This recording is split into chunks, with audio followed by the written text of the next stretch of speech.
In today's class, we are going to discuss about the pumping lemma theorem, which is defined for the CFL, that is the context-free languages.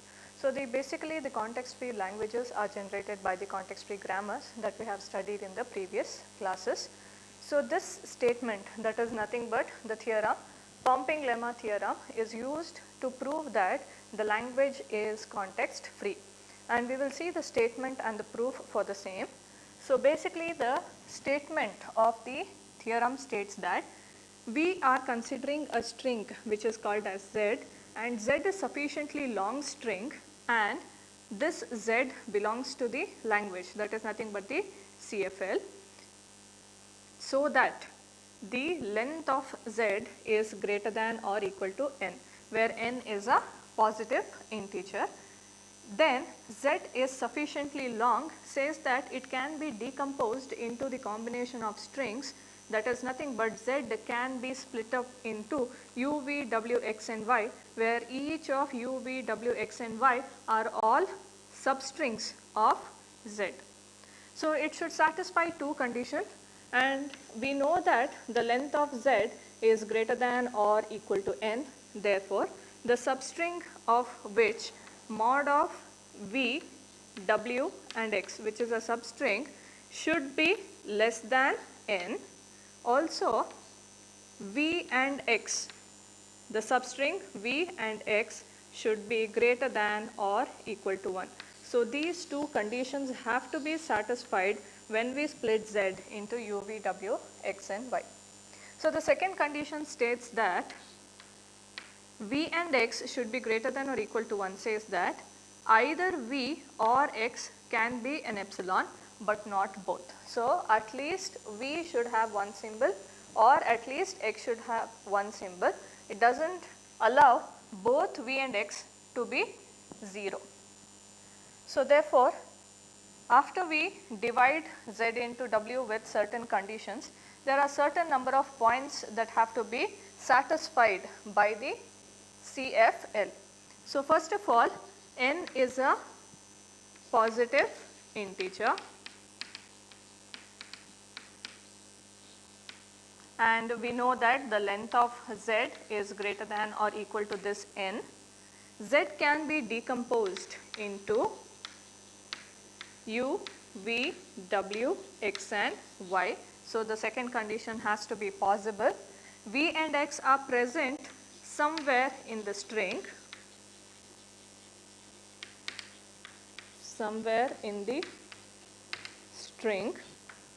Also, we know that v and x is greater than or equal to 1, that is either v can be epsilon or x can be epsilon, but not both. So, apart from satisfying all these conditions, we should know that when we have the pumping lemma statement, if all these conditions are satisfied, then if we increase the count of the substring v and x, then still it should belong to the language. So, we can represent that as u, v to the power of I, w, x to the power of I, y should belong to L. So, that means if we increase the number of symbols which are there in v and x by I times for some positive integer I, then the string which is generated after repeating the v and x symbols should also belong to L. So, then we say that L is context free. To understand the string that we have written here, let us take up an example. So, suppose W equal to AAA, BBB. So, then we will divide the entire W into different parts. So, if this is U, V, W, this is X, and this is Y. So we'll write the different parts. U is A, V is A, W is A, X is BB, and Y is B. So here we can see that it is A to the power of n, B to the power of n. So therefore, we have decided that I is equal to 2. Suppose that I is equal to 2, then we will have to write the string as U is going to remain as it is, that is A. Then V is going to be 2 times V to the power of 2 and X to the power of 2. So V to the power of 2 is going to give you 2 A's, because we have seen in the properties of strings that anything to the power of a number is going to increase the occurrence of that particular string by I times. So therefore, V square is going to give you 2 A's, and then we have W written as it is, then X square. So BB is going to repeat 2 times, and then at last we have a B, that is Y. So this is what we call increasing the number of occurrences of a substring by I times. Okay, so this is the resultant string. So then this should also belong to the language A to the power of n and B to the power of n. Only then we can say that it is a context free language. So this is the statement of the theorem. Here in the theorem, we are going to prove that Z is derived by applying a series of productions, and also Z is context free and it belongs to L. So therefore, there are 2 things that we are going to prove here. So first thing is, to produce Z, one or more variables must be recursive, and that production has to be applied more than once. So in case if you want to produce Z which is sufficiently long, then it is must that any one of its variables has to be recursive and should be applied more than once. So we have the form of a production rule here, saying that a variable on multiple steps of derivation is going to lead into alpha, A and B. So here A is assumed to be recursive. A is recursive. And the case 2 that we are going to try to prove is, since Z belongs to L, it implies that after applying some or all the productions which are there in the grammar, we get Z. And in the second step also, we assume that the variables that we are going to use are recursive variables. So let's try to prove the 2 cases, that is case 1 and case 2. Now we will try to prove the case 1 by contradicting the statement, and this is called as proof by contradiction. So what does the case 1 state? To produce Z, one or more variables must be recursive and should be applied more than once. So we have written the proof for case 1, and the statement says that to generate a long Z, one or more variables have to be recursive. Now we will start assuming the contradictory of whatever the statement says, and assume that no variables are recursive. No variables are recursive. So since no variables are recursive, every variable has to be defined in the productions in terms of other variables. That is, we have A goes to some A, B, and if we have C, it has to be defined in terms of some other variable. Hence, this is the way of representing any variable which is not recursive. So a recursive variable is the one where you have the same variable on the LHS as well as the RHS. So this is recursive case. So this is non-recursive case, and we are assuming that all the variables are non-recursive. So since every variable is non-recursive and each variable is defined in terms of some other variable, so this is ultimately is going to result in a string. This is going to limit the length of the string that is going to be produced. So this might not yield a z, length of z, which is greater than or equal to some n, where n is a large integer. But we have already assumed that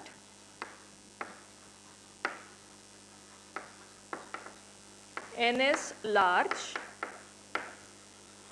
and z is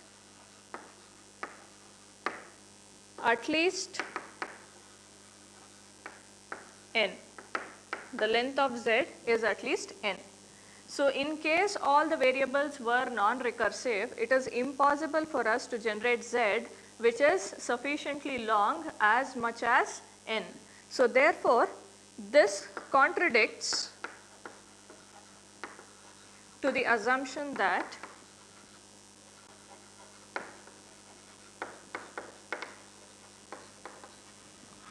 the variables are non-recursive. The variables are non-recursive. Therefore, we prove that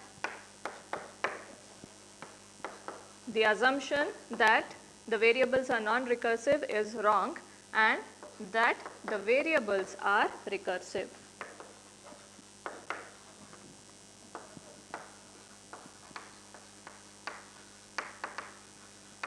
So we will see the proof for case 2.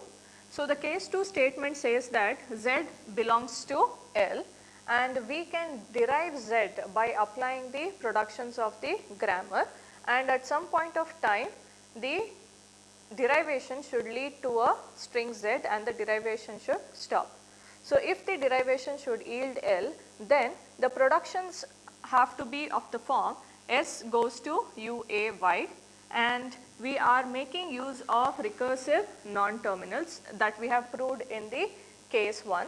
So therefore, S goes to UAY has to be the first production, and at some point of time this has to be replaced with UVAX, where A is recursive, because we are trying to prove that Z is equal to UVWXY is the string that we are aiming to derive. So therefore, the productions have to be of this form.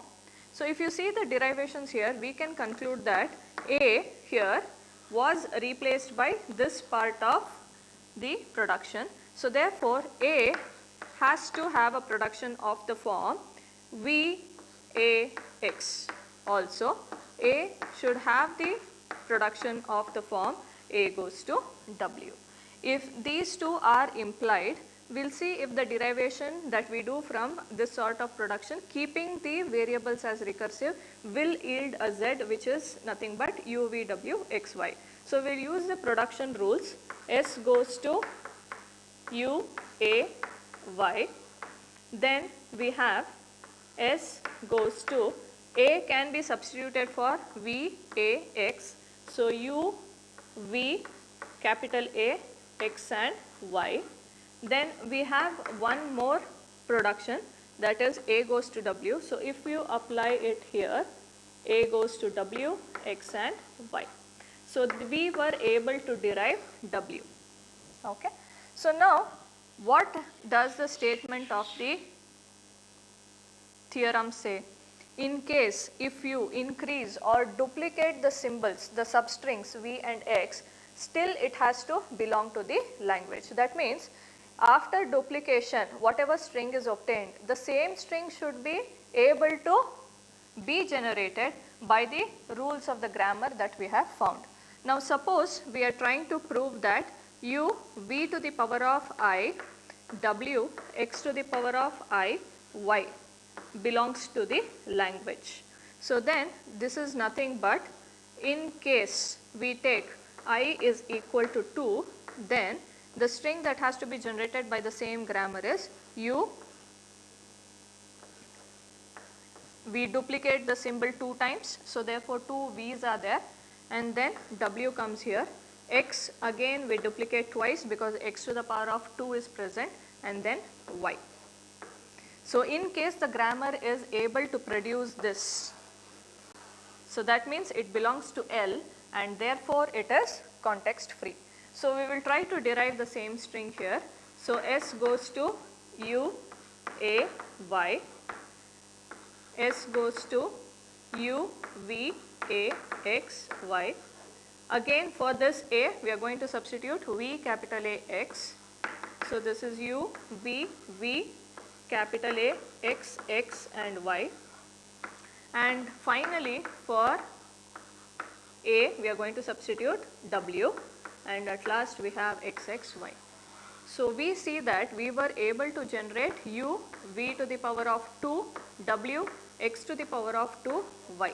So therefore we can say that since it was generated by the rules of the grammar, it still belongs to the same language. So this is nothing but your Z, and this is the string U, V to V square, W, X square, Y. So therefore, since they are generated by the same rules of the grammar, both belong to the same language and both are context free. So therefore, this also indirectly proves the case 1, because we have used the recursive variables, and it says that the variables that are used have to be recursive.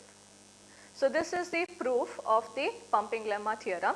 Now we are going to see how to apply them to certain languages and prove that they are context free or not context free. So now we are going to look at a problem. So the problem statement says that we have to prove that the language L is equal to A to the power of n, B to the power of n and C to the power of n, where n is greater than or equal to 0, is not context free. So we are concentrating on the language and trying to prove that it is not context free. So let L be context free is the assumption that we make.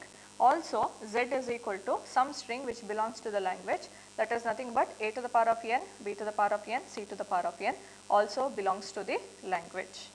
We know that the length of Z is greater than or equal to n.